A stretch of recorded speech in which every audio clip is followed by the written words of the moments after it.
This wrap-up is evidence of me struggling with saying every Japanese titles out loud. Hi friends, it's Unicorn, and today I want to do a reading wrap-up talking about all the books I read since my last wrap-up, but these books do not include the books that I read for From and About Asia project, nor the BookTube prize, because initially I wanted to talk about them all together, but I don't want to keep you guys here forever, and also I think they kind of deserve their own theme. So that's why I only have these books here. My reading this year has been fluctuated. As you can tell from my uploading schedule, it's a common theme for the last 2 years, but I still enjoyed most of the books that I read, and also I'm so excited to talk about them here. The first book I want to talk about here is The Appointment by H Mart, translated by Michael House. I went into this book knowing not a lot. It's a historical fiction talking about the country of Romania under the Ceausescu's totalitarian regime. A seamstress in a factory was summoned to this appointment by interrogators because of her crime. And what is her crime is that she sewed a note into the lining of a man's suit that's exporting from Romania to Italy.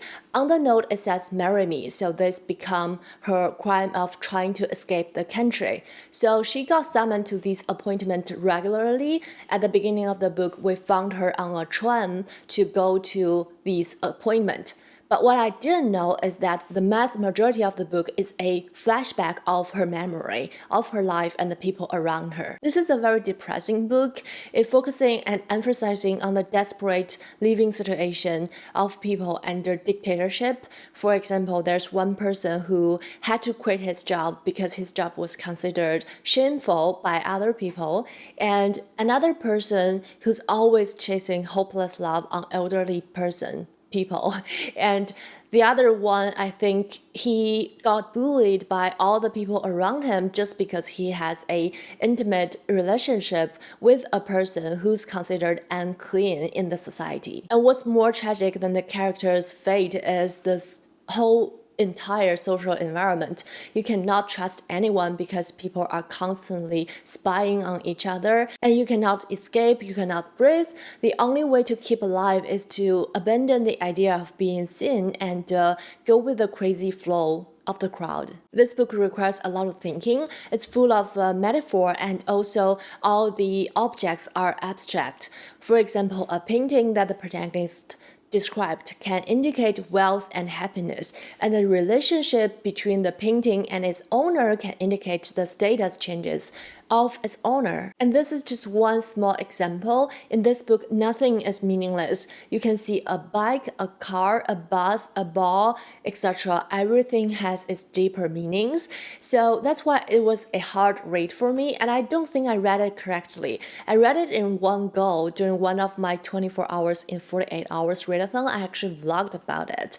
But I think this book, you need to take time and really break it down. So as for me, I think if the right time comes, I'll reread the book and really read it slowly and also see what I can pick up next time. The next book I read was鳥居の密室by Shimada Shuji. This is a Japanese detective novel translated into The Locked Room in the Torii, and the subtitle translates to The World's Last Santa Claus. I don't think this book has a English translation yet. I read the Chinese translation one, and my copy was translated by Ma Yaoxin. Shimada Shuji is one of the most popular contemporary mystery novel writers in Japan, and he has 2 detectives. This book features my favorite one. It's called Mitalai Kiyoshi. The story started with some tall tales about the Nishiki Tenmagu Shrine in Kyoto in Japan, where the large crowd of the residents there cannot sleep during the night. They got dizzy and some even got illusions. And some of the people, they just moved away, but some people, they just live in fear. But all the weird thing ends when our protagonist's mother died. The protagonist was about 7 or 8 when her mom died, and after that she lived with her aunt and uncle ever since. The case remained unsolved after 10 years. And fast forward to 10 years later, the protagonist met our detective Kiyoshi through some friends and finally found out the truth. I enjoyed this book, and I think it's a great entertainment. Kiyoshi is whimsical as always. I liked every moment he's in the book, but also I'm a big fan of his, so I think I'm a little biased here. But I would say the murder tactics in this book is a little bit too easy. I actually solve it halfway. But what keeps me going is not about the mystery or the murder, it's my curiosity to see how the character in the book will choose their decisions after they know the truth. One of the mystery novels that I think leaning more towards discussing a social phenomena compares to giving you a well-reasoned closed-door murder case. So I think if you enjoy that aspect, you'll enjoy this book. Next book, I read the book Doppler by Adler, translated by Don Bartlett and Don Shaw. Trigger warning, this book has graphic description of animal slaughter that made me a little bit uncomfortable. I read this book for the Nordic book club that I'm in, and this book gives me such a headache. I did not enjoy this book at all. The funny thing is, after reading this book, I went on the Chinese reading community where I marked all the books that I read before I using Goodreads, and I found that I had read a book by this author in Chinese years ago, and I give it like 1 star. And in the comment section, I said, "What the heck is this?"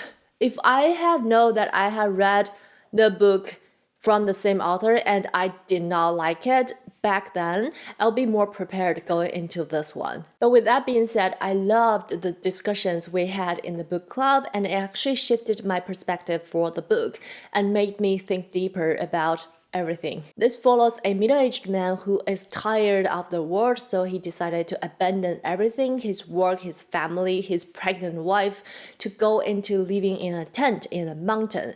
And during the process, he adopted a moose called Bungo, and also this book is about this book is about his interaction with Bungo and also the people that he encountered in the woods. The whole idea of abandoned civilization sounds amazing only if he implemented.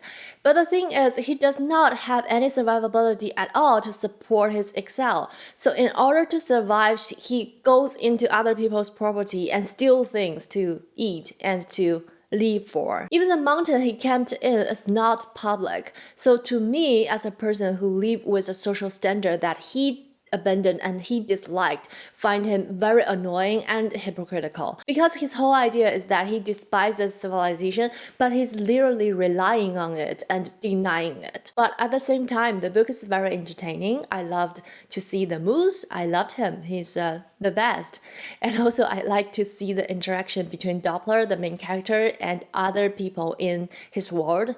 I think the experience is more like watching a TV show that with a very trash main character. You are very engaged with the story and you can't wait to see what happened next. You just cannot stand the main character. Next, we have a heavy-hearted one. It is Night by Eli Wiesel, translated by Marian Wiesel. This is the first book in Eli Wiesel's Night trilogy and talking about his experiences in the Auschwitz concentrate camp when he was young. Wiesel and his family suffered from endless violence and torture in the concentrate camp, and also Wiesel observed how people can gradually lose hope.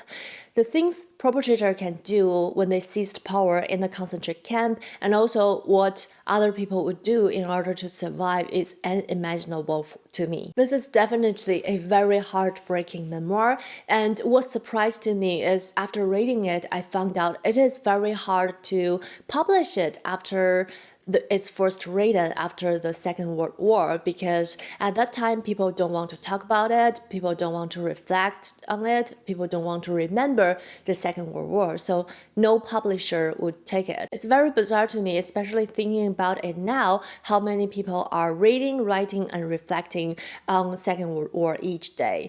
It really reminds me that how much the world has changed, although very slow, although it still needs a lot of hard work, but during the last century, the world already progressed a little bit, I would say. But it also reminds me that how much of our culture is built on the people who kept remembering, who kept writing down the heavy past.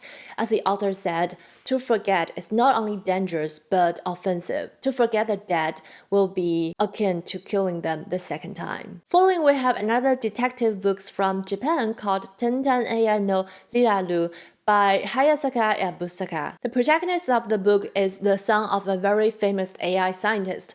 His dad studied, of course, AI, and his dad died due to fire in a closed room.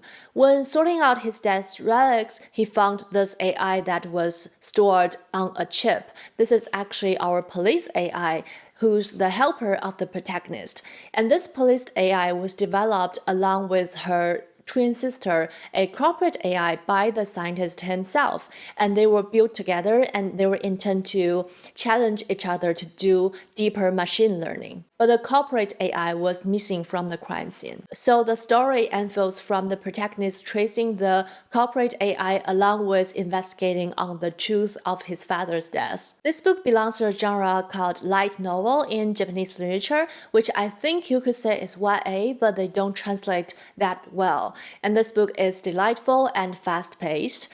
And mystery plays a huge role in the stories, of course, because it's a detective or police AI playing the detective part. But what makes the book shine is its machine learning part and the technical part. For me personally, since I only have a general idea of how machine learning works, this book is interesting enough. But if you're an expert in machine learning or like any kind of coding related works, you may find hundreds of flaws in this book. But I don't think that matters a lot. As a refreshing light novel, this book delivers a captivating story and keep you going all time. Following, we have a classic, and that is The Murder at the Vicarage by Agatha Christie. This is the first full-length novel that features Miss Marple, which to my surprise, I have never read before. This happened in the town that Miss Marple lives, and the most detested man in the village, where like everybody hates, died in the library in the Vicarage. As always, Christine delivered us a cozy and engaging story.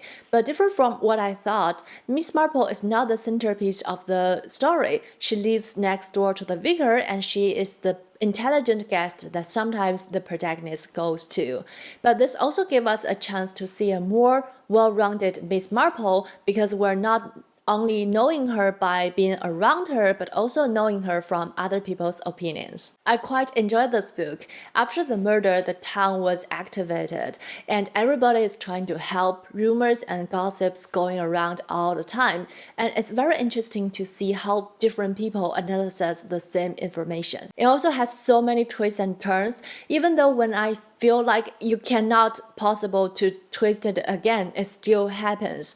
And after solving the case, you go back to the trace to the clues that Christine planted in earlier plot, you'll be surprised to find how smart they are.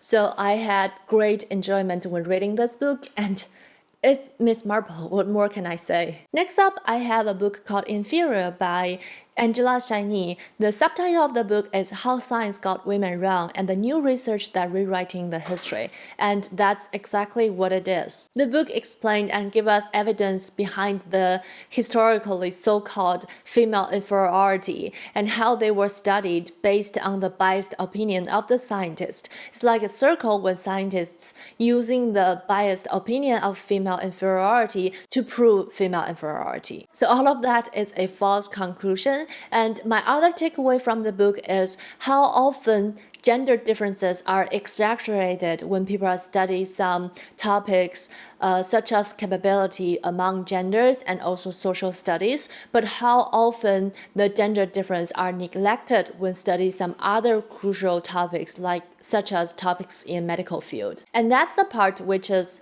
the most interesting to me, and knowing how seldom that study about human bodies are differentiated by genders, but also how often gender differences are studied in social phenomena really shows you that how sometimes science can be used as a tool for suppression with or without the scientists knowing about it. However, besides that portion of the book, the other parts are not as impressive and also, to be honest, not very memorable. I think I already forgot a lot of the statement that was in the book.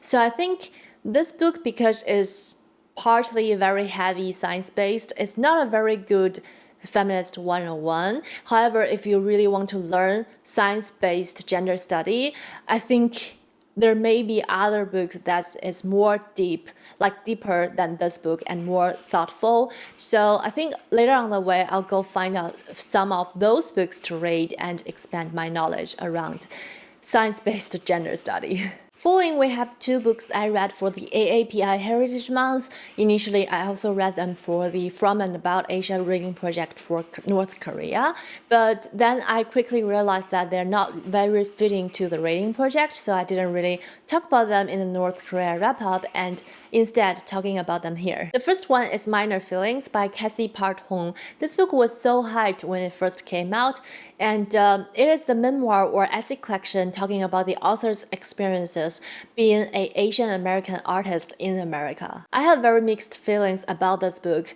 First of all, this book came out when the hate crime towards Asian Americans were at its peak, especially to East Asians due to COVID. After the Atlanta spa shooting in which 6 Asian women were killed in March, the Stop Asian Hate movement were most active, and Asian Americans suddenly got a lot of media coverage, and I learned things about the history of Asian American model minority and so on. So I would say I read this book at the right time shortly after. However, as an essay collection, it comes with the hit or miss feelings, same as every other essay collection. I loved the first part of the collection where the author was defining what is minor feelings, and I think that is a must read for everybody. Also loved the part when the author was talking about the history of Asian American and how does the model minority term comes from, because initially only professionals who was trained in their homeland can be granted a visa to America, so they are not accomplished by the American dream, they accomplished American dream. All of these are so powerful and very interesting to read about. But I also struggled a lot in the middle chunk of the book, especially when the author was talking about her experiences during college, and especially the part that related to one of her friends. If you have read the book, I think you know what I was talking about. Clearly, that experience is very important and emotional to the author, and it is actually how she found out her identity in the creative world. But I think the whole part can be edited in a better way and be more organized.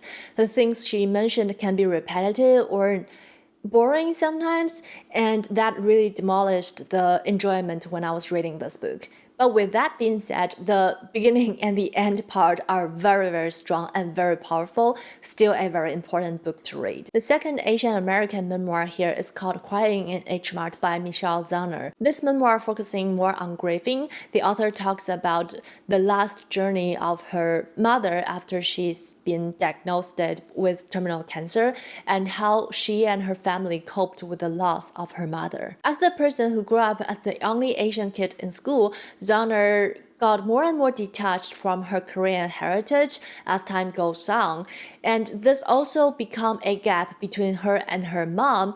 The daughter and mother intimacy is always lacking some common understanding of Korean culture, and this shows the most after her mom got diagnosed with terminal cancer. This is a great book of understanding the dynamic between the second generation kids who born and raised in America and their first generation immigrant parents, and it shows me more things that I had never thought about before. This book is closely associated with food, talking about not only the author's eating habits and her parents, and also talking about the problems comes with not really understanding the eating habits of her mom. For example, as a person with severe disease, her mom always wants to eat something from her childhood, but it's impossible for the author to recreate a dish that satisfied her mom. So the family got frustrated because of this. Moreover, the author found that some friends of her mom who has common culture background can get closer to her mom compared to her as a daughter. Guilt, misunderstanding, frustration, grief mixed in with each other in the story and make it such a strong and emotional and beautiful tale. I really loved it a lot. Next up, we have another two Japanese detective novels I read in Chinese, both by Oyama Seiichiro. The first one being Alphabet Pazuzu. Alphabet Puzzlers, and my copy was translated into Chinese by Torii. This is a detective short story collection, and each case is named after a letter. And if you're thinking about ABC Murders by Agatha Christie, it's very different. In this book, there's a group of friends who's renting in this apartment building. They're a doctor, a police officer, and a teacher, and they like to gather together in their landlord's apartment to have afternoon tea during the weekends, and somehow they always get involved into murder cases, so they also like to take the chance of afternoon tea to discuss the cases with their landlord, who is a very charming and smart guy. This book is very popular in the Chinese reading community, with people saying that it's smart, twisted, and such. There are 4 cases in the story. Some of them are brilliant, and I believe one of them was inspired by a real crime cases happened in Japan during the 80s, and not all of them are as strong though, but I think all of them are entertaining. But I would say that if it's not the last case of the book wouldn't get as much of a praise as it got right now. The last story, especially the last part of the last story, just make me thrill. Next up is also the last book in this wrap-up. It's called赤い博物館. This is called Red Museum or Puzzle Museums if you translate it from the Chinese title, and my copy is translated into Chinese by Lü Ping. This is a short story collection centered on this ex-police officer who got self-expelled from the front line because he made a huge mistake at work. So he got transferred into this museum, which is essentially a place to store all the evidence and all the other things for unsolved cases. When sorting out the newly come in evidence for the dead cases, our protagonist and the curator of the museum often find new lights into the dead cases, so they ended up reinvestigate the cases and solving them together. I like the concept of solving dead cases, especially as a reader and also the police officer. In the story, we often are given all the evidence that has been collected so far, and we don't see any leads to the cases anymore. So it's fascinating to me to see how the protagonist and also the curator, they are able to see the case from a new angle and ended up solving it. However, I do feel like the solution of the puzzle sometimes can be very stretched and not as rigorous. If you like very logical step-by-step elementary, I don't think the book is for you. If you're just looking for something entertaining and fast-paced, again, as a lot of the Japanese murder mysteries that I have read, I think this book is right at your alley. And that's all the books in this wrap-up. I hope you enjoyed this video. Don't forget to say hi in the comment down below and let me know what books have you read recently. Thumbs up to this video if you like it, and I hope you happy reading, stay healthy. I'll see you in my next bookish video. Bye!